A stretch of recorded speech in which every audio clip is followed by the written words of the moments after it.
Hello and welcome to another video review. This is The Movies for PC and Mac. This is a very interesting game that was developed by Lionhead Studios and published by Activision in 2005 for PC and then the following year for Mac. And it's interesting because it's a blend of several different genres. I'll get more into that when I get to the gameplay aspect. But the basic idea of this game is that you run a movie studio and you watch it progress over time and you can make movies and such like that. And there's a lot of features in there that are just really interesting, particularly for the time, and they were very unique to this particular game. So the question becomes, does this game being unique really add to it being good, or did something else happen, or what's the end result? Well, as far as the presentation goes, it was certainly pretty solid back in the day, and it still doesn't look that bad even today, although there is some oddities with the animations seeming extremely exaggerated. That's mostly because it's trying to be kind of silly.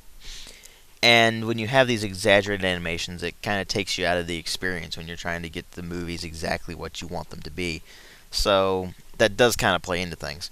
But as far as the visuals go, for all things considered, considering you can zoom in really far and really get into the nitty-gritty of all the sets and everything, they did a really good job with making the game look good, both from the management side of things and the actual movie work, and it works out pretty well for the most part. Now, obviously, by today's standards, the textures are rather low res, and there's some weird things going on with the modeling here and there, but for the most part, they did a pretty good job with it. And even today, it doesn't look bad.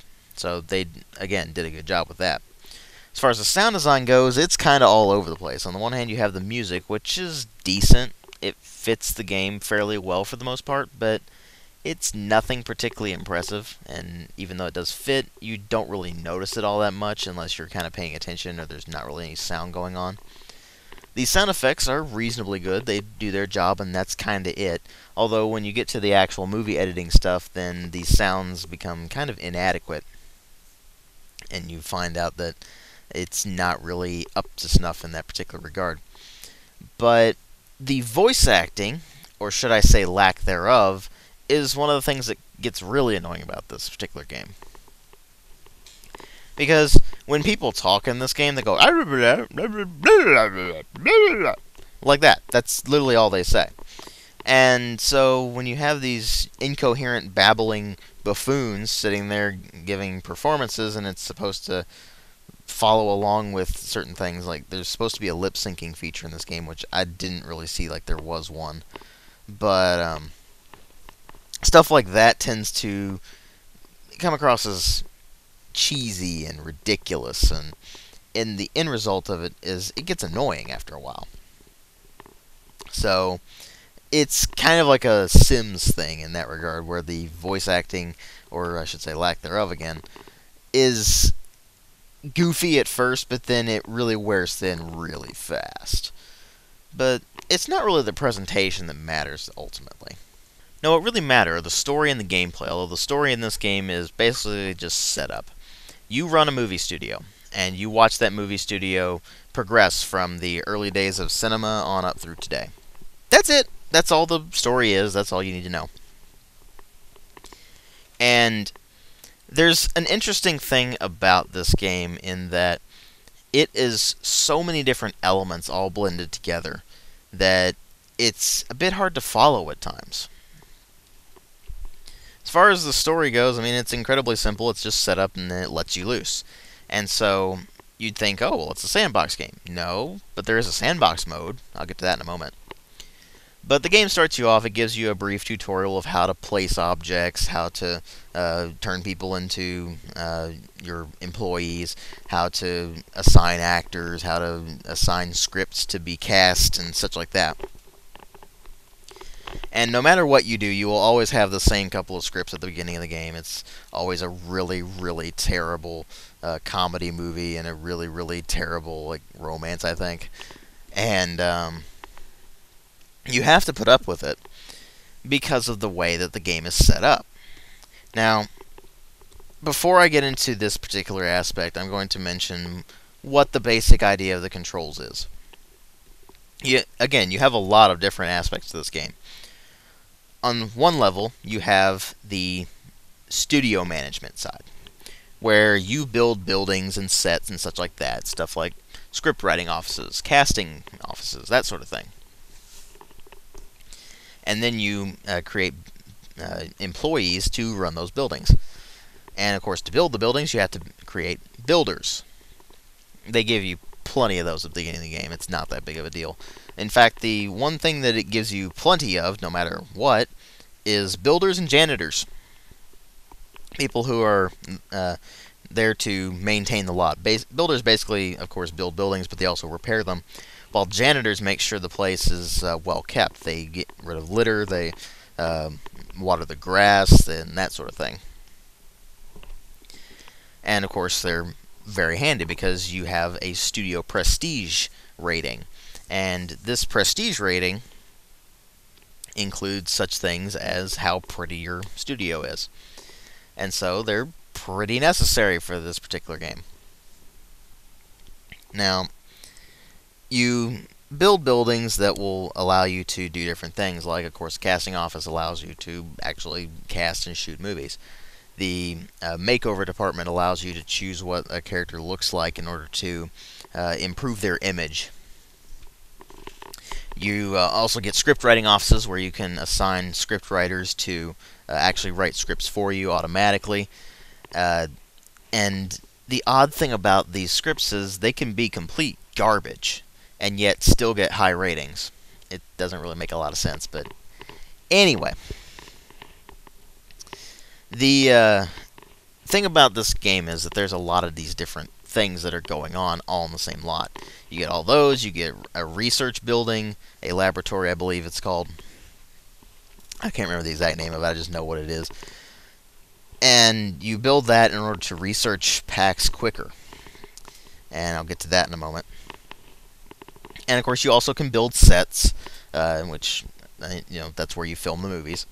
You can build different facilities around the place, like snack vans, bars, restaurants. You can build trailers for your stars, that sort of thing.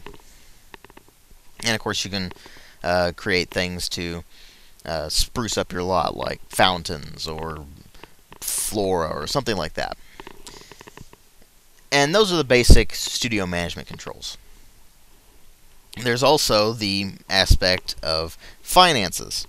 You have to manage how much your stars are paid. The directors, the actors, both have salaries that you have to adjust, which if their salary meter goes too low, then they get in a bad mood. And so you have to manage your stars' moods all the time, which gets pretty annoying, actually, because some of them are very moody. And in fact, they all have traits, no matter what, that are generally randomized. And these traits, more often than not, will just be roadblocks to you. More often than not, they don't have positive traits, they have negative traits. And these negative traits are things like easily stressed, or bores easily, or temperamental, all sorts of different things like that. And so keeping them in a good mood is usually pretty difficult. And more often than not, you'll sit there and you'll just go, okay, screw it, and just give up on managing their moods altogether. Mostly because you can't really find a way to fix it. For instance, if they're stressed out, you can try sending them to their trailer. They won't do it. And you can try all sorts of different activities that you would think would relieve their stress. It won't. You just have to be lucky.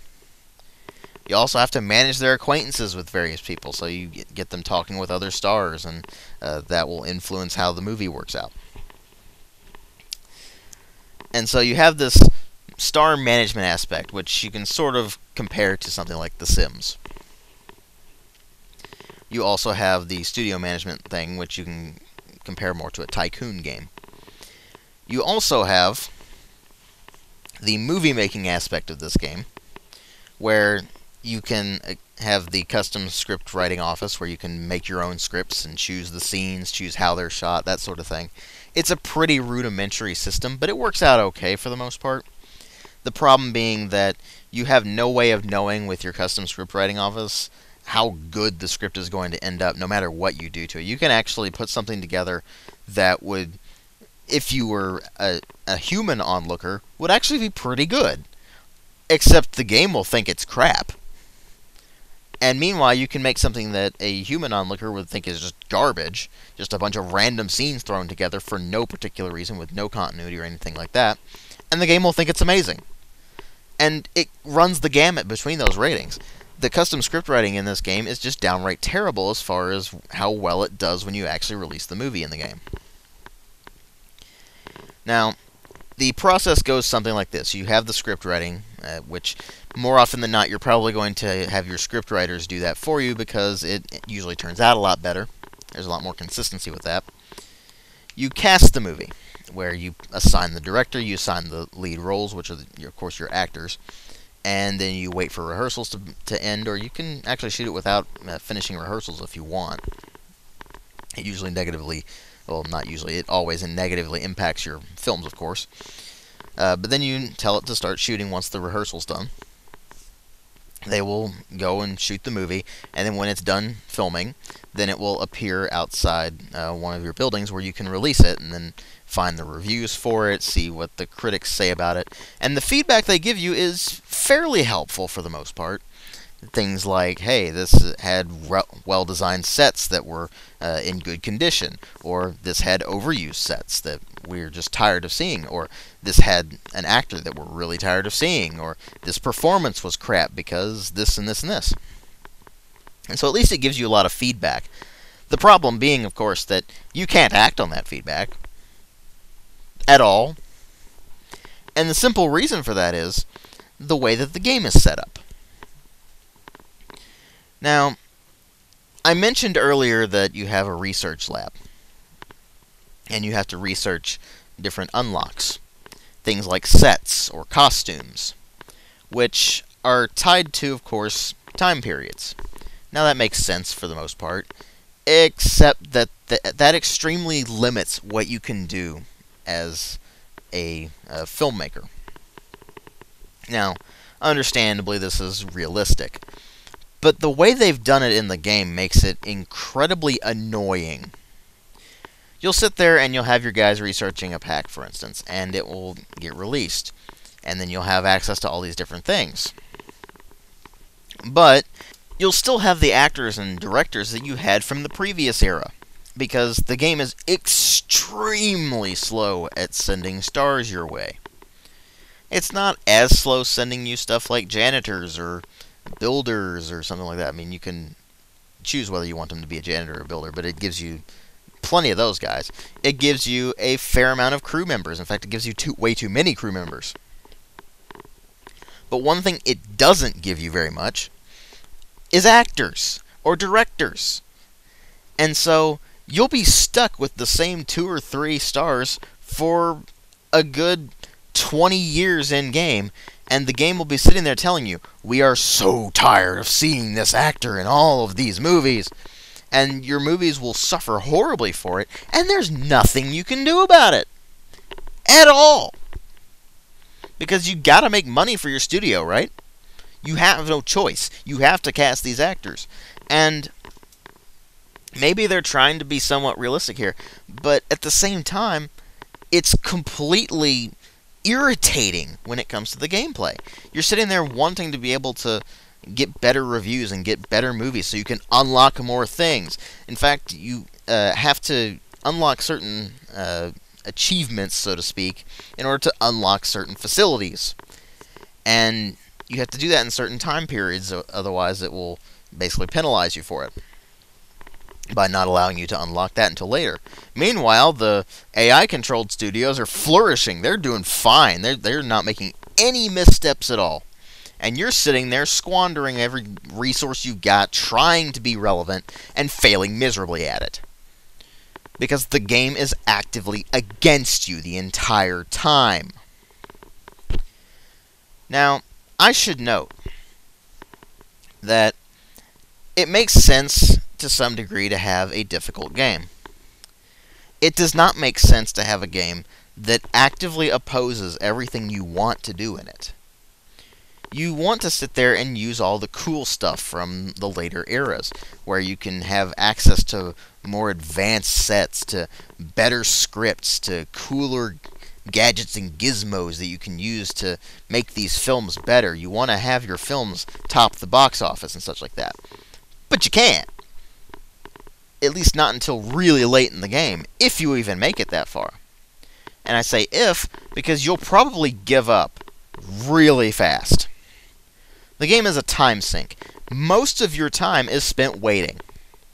Waiting for the casting to finish, waiting for the rehearsals to finish, waiting for the movies to finish shooting, waiting for the stars and such to arrive at your studio, waiting for the next award ceremony, waiting for stuff to unlock, waiting for this event, that event, waiting for every single thing in this game. Just non-stop waiting. And it becomes mind-bogglingly boring as a result. Now, this is single-player campaign. You have to start in the 1920s. And it goes all the way up through modern day. And it moves incredibly slowly. I'm talking, it took me, I believe, 3 or 4 hours to get to 1930. That should tell you something. The game is incredibly slow-paced. And even if you turn it on fast-forward, it takes a really long time. So, when you have a game where most of your time is spent waiting and not doing at all what you want to do as far as a single-player campaign goes, then it becomes a really big problem, particularly when you have to play that to really get anything going in the sandbox. Yeah, you're not allowed to play the sandbox and have it unlocked everything from the start. You have to unlock things in the campaign before it will unlock them in the sandbox. And you had to get to certain eras before it will allow you to play in certain eras in the sandbox. Why? Sandbox is just that. It's sandbox. So, when you have this thing to where it actively opposes everything you want to do in it, you want to make movies, you want to create your own custom scripts to make your own custom movies and try to find something that works out really nicely. You want to have your studio reach the top of the box office. And it's like, nope. You're just going to have to wait for another 7 hours or 10 hours or 20 hours. And so you're sitting there just the entire time waiting and getting more and more bored. And ultimately, you just don't care in the long run. And it's incredibly depressing in this particular game because there's so much potential. You look at a concept like this and you're like, well, this hasn't really been explored. This is a really cool idea. All of these elements, if they were done competently, would be awesome. But it's in this game. And this game is boring as hell. And there's absolutely no reason at all it should be so boring. That's the worst part of it. The entire time you're sitting there wanting to enjoy the game. You are wanting to be able to do all these different things that the game says you can do right on the box, but you can't do them until really late in the game. Or you can't do them until 20, 30 hours in. Just because the game says so. Even when you're researching things and it is speeding up how fast you unlock those things, even then, it takes forever. And the fact that you're so limited all the time just makes the game not at all worth playing. Ultimately, it becomes incredibly disappointing. And not only that, but you look at it and you go, there was so much potential here. And if these things worked out, it would have been awesome. But as it stands, it's a 1.5 out of 5. Thanks for watching.